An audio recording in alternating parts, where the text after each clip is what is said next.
guys that we accustomed to, but at the same time, it gives us a great opportunity for guys that haven't played, like I said, to step up. So I think the guys are really looking forward to it.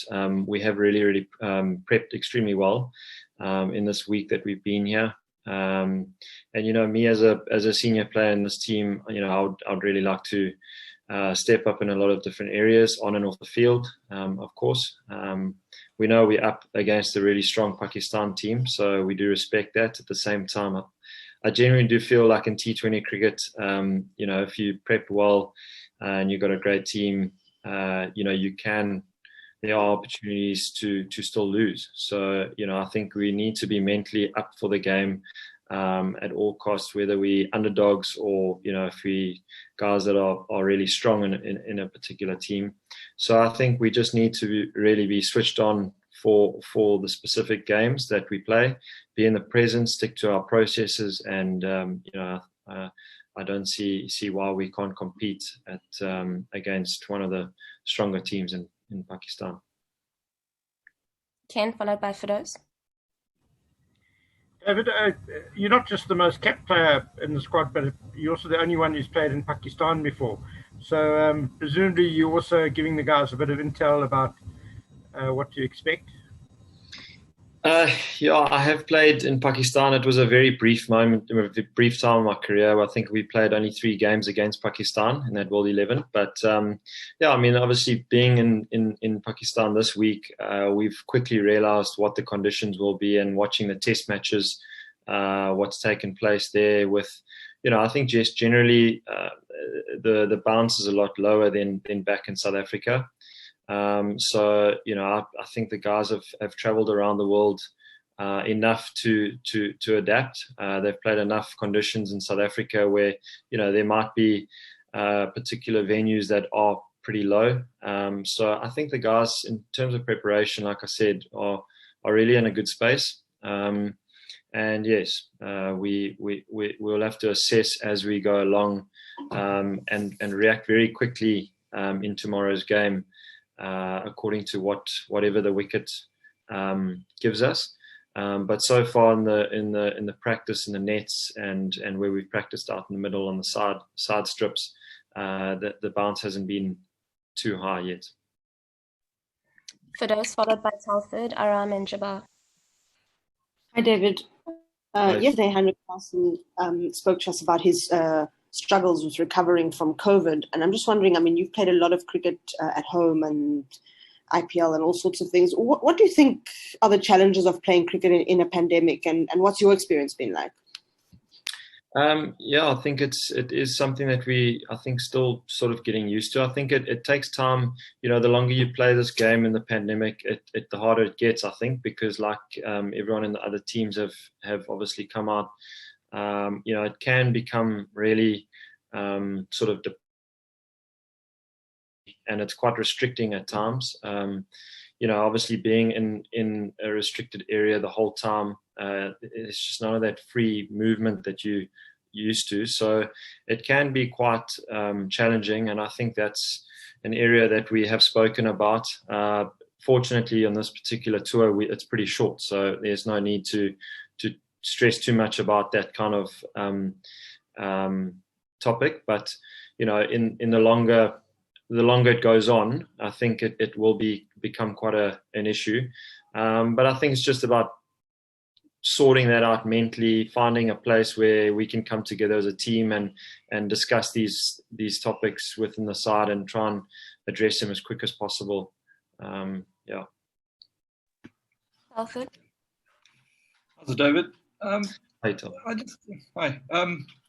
Normally when a lot of the players in a squad go home, it's probably going to be not a good thing, seeing that they know the conditions and everything else. But, considering the mental toll that's been put on the test side and what happened, and it's almost a good thing that there's a whole bunch of fresh guys, isn't it? And only 4 of the guys who went through that. Yes, for sure. I think it really is, like I said, it's a really refreshing group of guys. It always is going to be. Yes, we're going to come under quite a lot of pressure in the games, as we would assume. But I think it's a great opportunity, like I said, for guys to step up. And obviously it's worked out that the test guys were going to go back and play against Australia. That's now fallen through, so it has sort of worked out in a good enough sort of situation for us to try these kind of moves. But at the same time, I think I know as representing your country, for us, we've discussed a lot about it this week, where we actually, like Classy said, we're here to win. We know that we're representing the Proteas regardless of if you've played your first game or your 100th game or whatever. We really are here to represent the Proteas in the best possible light, and we are coming with a positive mindset to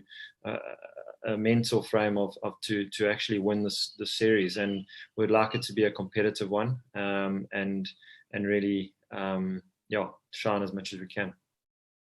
Thank you. Aram, followed by Jabbar. David, you've enjoyed a good time against Pakistan. You were the man of the series in the last T20 series you played back home. So, how confident are you that you'll bring that same level of performance in these different conditions? Yeah, very confident. It has been a long time since I've played consistent cricket or professional cricket. It's been, I think, last year March was probably my last games against Australia and England. I've played one IPL game. I've played, a couple domestic games. So I definitely do feel like I'm mentally fresh and ready to go. And, coming off that previous series against Pakistan, being man of the series, you do go into a series with a lot of confidence. But at the same time, we do know, cricket is a funny game. So we always have to start again. There's new challenges, and like I said, I do feel really well prepped and organized, and we've come with enough time to give ourselves a chance to know exactly what's potting here in Pakistan. And it come with a lot of confidence into the series. Jabbar. Yeah, good afternoon, David from cricket.bk. This is Bazif Jabbar. Now, I often ask this question to every player, that is there any specific player from Pakistan that you are targeting or you think would be threatening for your side? I haven't given it too much thought, to be honest with you, in terms of specific players. But I know there's, the guys do come with a lot of experience, as we know. So I'm going to be sitting down this afternoon, going to this evening's training with a lot of sort of plans.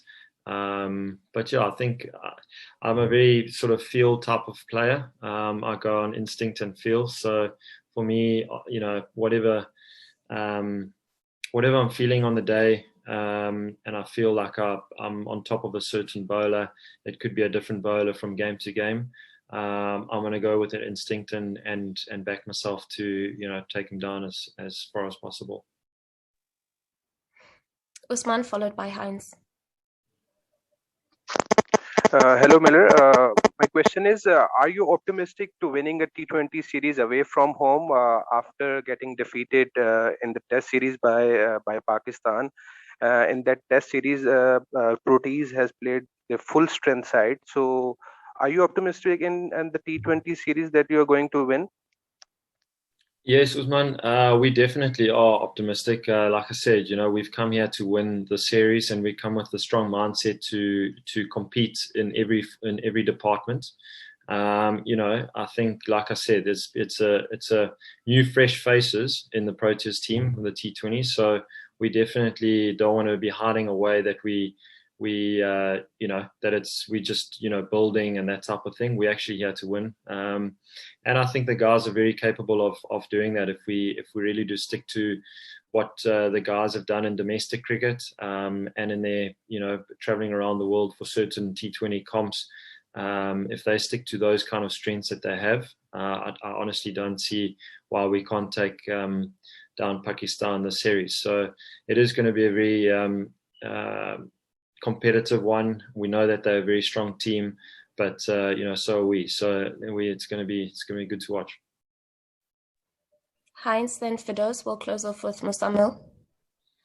Hi, David. Yes, it's almost like an extension on what you said. It's an interesting dynamic that you guys have in that squad, particularly amongst the batsmen.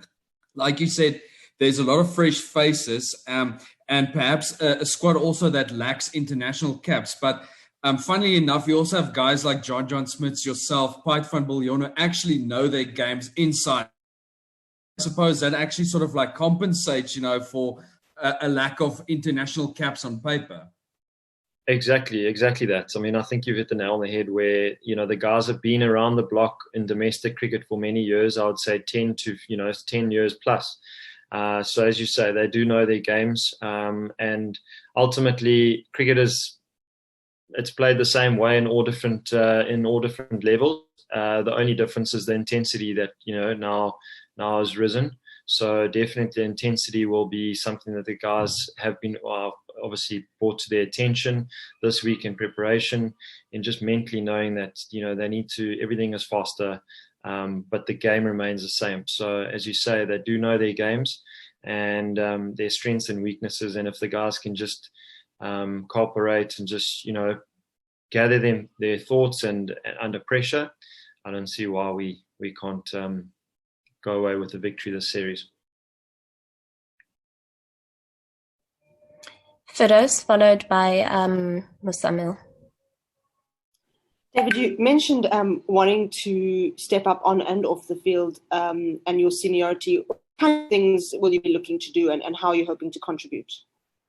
I think it just comes with when you've got a bit of experience and played many games for your country. I think just being secure in your role in what I want to do, which brings a lot of sort of calmness, clarity towards the squad, and certain players that haven't necessarily been in the international circuit, to give them reassurance in their role, and just looking to help out wherever you can with the youngsters off the field.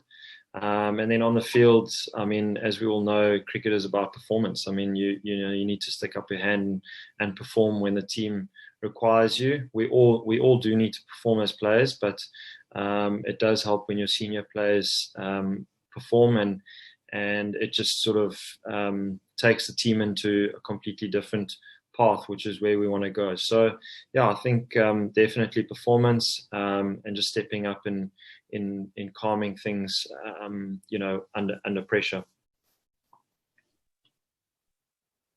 And then Musamil. A quick question regarding your team's performance. Like you saw South African teams peak when there was you had Dale Steyn, AB de Villiers, and some other players. Now it seems like their departure brought inconsistency in your side. Do you think their departure affected your team's performance? Yeah, I mean, it is difficult. It is a good point, because it is difficult to try and build something as a team when, a team is constantly having a different players all the time. But I do believe going into a World Cup year, I think from now until the World Cup, the squad will definitely become a lot more consistent as to who we select. But as of now, this tour, it just so worked out that there is a lot of new faces because of the test match that we were meant to play in South Africa against Australia. So it did create a lot of opportunity for new guys. But it is difficult, like I said, to build, consistency when you are playing different players the whole time. And I think that's something that we've spoken about as a team as well. And, the guys just have to take their chances when they come. And I mean, at the end of the day, it all comes down to performance. So we hope everything goes well. Final question, Ken. No. I think me trying to talk Afrikaans to David is going to take like half an hour between the two of us. I was only joking. I wanted to test out David's Afrikaans, but I think we'll leave it. No, look, I mean, I was in Bloemfontein for 2 years, and my Afrikaans, I feel very in a strong position with understanding it, but speaking it, I've got a lot to learn. Yeah, me too. Thanks very much, everybody, for joining us. We'll leave it there, and we'll catch up with you guys tomorrow at the post-match press conference. Thanks, guys. Have a good day. Thanks, David. Good luck. Thanks, David. Guys, thanks a lot. Thanks, David. Cheers.